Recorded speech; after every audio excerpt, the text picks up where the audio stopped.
आप सभी को नमस्कार। दीपावली बहुत ही पास आ गई है, तो शायद आप सभी उसी तैयारी में लगे होंगे। घर की साफ़ सफाई करना, रंग रोगन करवाना, नई नई चीज़ें अपने घर की डेकोरेशन के लिए लेकर आना या घर पर ही बनाना। हम सभी भारतवासी जो है वो अब इसी काम में व्यस्त होंगे। सभी के दिमाग में आइडियाज़ होंगे कि कैसे हम अपने आशियाने को सजाएं। तो चलें उसी कड़ी में सबसे पहले हम पौधों से शुरुआत करते हैं, क्योंकि सर्दियां भी आ रही हैं तो एक बहुत ज़रूरी काम भी इन पौधों के साथ हमें करना है और साथ साथ दीपावली की सफाई भी इन्हीं से शुरू हो जाएगी।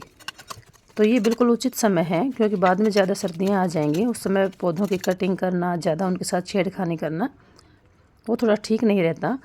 तो अभी सारे के सारे जितने भी हमारे पास पौधे हैं, गमले में हैं या ज़मीन में भी हैं, तो उसकी गुड़ाई नलाई करेंगे। ये देखिए, इन पौधों की अगर हम काफ़ी समय तक कोई गुड़ाई नलाई नहीं करते तो उसमें नीचे जड़ें बन जाते हैं, जाला बन जाता है। जड़ें तो खैर पौधों के लिए ज़रूरी हैं ही, लेकिन जाला बन जाता है और वो जाला जो है इनको ग्रोथ नहीं करने देता। तो इसलिए इनकी समय समय पर 20 दिन में, महीने में ज़रूर इसकी हमने गुड़ाई करनी चाहिए। अब देखिए, मेरे पास 2 तरह की हैं गुड़ाई करने के लिए।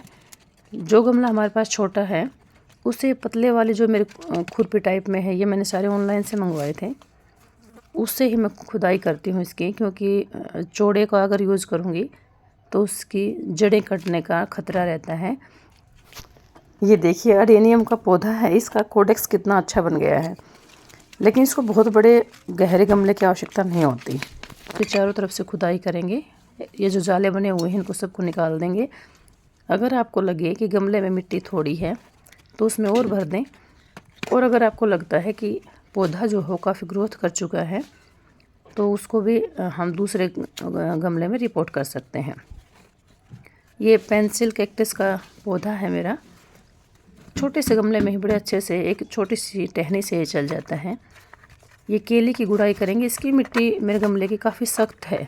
वैसे अगर आपने देखा होगा तो ज़्यादातर मेरे गमले जो हैं, अगर मैं उनको उंगली से भी कुरेद दूँ तो भी वो अच्छी खासी बिल्कुल नरम मिट्टी होती है। लेकिन ये पता नहीं किस कारण से कई बार होता है, बहुत सारे गमले हैं तो एक मिट्टी बदलना, इसके साथ या खाद, पत्तियाँ, ये सारी चीज़ें इसमें शायद कम डली हैं, तो काफ़ी सख्त मिट्टी है ये, इसलिए इसको थोड़ा सा खुदाई करने में समय लग रहा है। लेकिन इसमें भी सब में जाले बने हुए हैं और इन सब को अच्छी ग्रोथ देने के लिए हमें ज़रूरी होता है कि इसकी हम हटा के सारे जाले और इसमें हम खाद डाल देंगे। आपने शायद नोटिस भी की होगी ये बात कि मैं किसी भी गमले में सिंगल पौधा नहीं लगाती, क्योंकि जिस तरह से हमें एक दूसरे के साथ मिलजुल कर हंसना, बोलना, बातें करना अच्छा लगता है, वैसे पौधों को भी एक दूसरे का साथ बहुत अच्छा लगता है। इसलिए मेरी कोशिश यही रहती है कि अगर एक पौधा मैंने गमले में ऐसा लगाया है जो सीधा तना होता है, ऊपर की तरफ बढ़ता है, उसमें 1 या 2 पौधे मैं ऐसे ज़रूर लगाती हूँ जो नीचे बेल की तरफ फैलते हैं और नीचे की मिट्टी को कवर कर लेते हैं। गर्मियों में इनका एक फ़ायदा ये भी रहता है कि मिट्टी जो हो जल्दी से सूखती नहीं, क्योंकि ये पूरा कवर कर लेते हैं नीचे फैलने वाले पौधे। और ये देखिए, यूका का पौधा है, इसके नीचे से बेबी प्लांट्स निकलते हैं। खुदाई के टाइम इन बातों का विशेष ध्यान रखें कि ये बिल्कुल भी ना कटें। इसके चारों तरफ से बिल्कुल आप बाउंड्री के पास पास से खुदाई करें। एक्स्ट्रा जो सूखी हुई ये पीली पड़ गई हैं पत्तियाँ आपको दिख रही होंगी, इस तरह की पत्तियों को नीचे से हटा दें। और अगर वही बात, अगर मिट्टी कम लगे मिट्टी डाल दें, और खाद तो सब में हमने डालना ही डालना है। और इस बात का ध्यान रखें कि साइड में जो नई ब्रांच निकल रही हो वो इससे नुकसान ना पहुँचे। ये देखिए कितने जाले बने हैं इस पौधे में भी, इसलिए बहुत ज़रूरी है समय समय पर इन जालों को निकालना, क्योंकि इसकी ग्रोथ यहीं रुक जाएगी। और ये यूका जो प्लांट है ये भी इतना बेहतरीन प्लांट है कि आप एक पौधा ले आइए, इसके बेबी प्लांट से ही आपने शायद देखे हों, मेरे पास 8 या 9 पौधे यूका के तैयार हो चुके हैं। वो सारे के सारे एक ही पौधे से सारे उसके बेबी प्लांट्स निकाले थे हमने।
स्टैंड पर रखे हुए जो गमले होते हैं उसके नीचे सफाई करना बहुत सरल होता है, लेकिन इतने सारे गमले इकट्ठे कर चुकी हूँ, एक एक दो दो करते करते ये सब के लिए स्टैंड अवेलेबल करवाना संभव नहीं हो पा रहा है। लेकिन धीरे धीरे देखते हैं, इसलिए इनको सफाई करने में थोड़ी मेहनत ज़्यादा करनी पड़ती है, उठा उठा के हटा हटा के और फिर सबको सफाई करें। अब ये जो हमारे सेरेमिक के और जो डिज़ाइनर से सुंदर सुंदर गमले हैं, इन सब की भी हम अच्छे से साफ़ सफाई कर देंगे। आज इनको धोएंगे और गुड़ाई नलाई करेंगे, खाद डालेंगे। ये देखिए कुछ छोटे छोटे गमले में मेरे पौधे रखे हुए थे, शेडेड प्लांट्स हैं ये भी। इनको भी थोड़े से बड़े गमले में आज रिपोर्ट कर देते हैं। ये सारे ही गमले बहुत छोटे ही हैं, ज़्यादा बड़े नहीं हैं, तो इनमें एक एक मुट्ठी गोबर की खाद अगर हम डालेंगे तो वो इसके लिए सफिशिएंट है। वैसे अगर आप लिक्विड बना के डालते हो तो द बेस्ट है, क्योंकि वो थोड़ा जल्दी काम भी करती है, उसकी तासीर भी थोड़ी ठंडी हो जाती है। लेकिन इस बात का ज़रूर ध्यान रखेंगे कि डायरेक्ट इसकी जड़ों में हम इस खाद को ना डालें, चारों तरफ इसकी गुड़ाई नलाई करके थोड़ा थोड़ा डालेंगे इसमें, और फिर ऊपर से हम इसमें पानी भी दे देंगे, तो इससे जो है ये कोई नुकसान नहीं पहुँचाएगी।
तो लीजिए, दीपावली पर सबसे पहले ये नहा धोकर तैयार हो गए हैं और सारे गमलों के नीचे से अच्छे से हमने सफाई कर ली है। अगर आपको वीडियो अच्छी लगे तो लाइक, शेयर और सब्सक्राइब ज़रूर कीजिएगा, और समय रहते अपने सारे पौधों के साथ ये काम ज़रूर करें, ताकि आपका भी बगीचा, आपके भी गमले ऐसे ही हरे भरे रहें। वीडियो देखने के लिए बहुत बहुत धन्यवाद।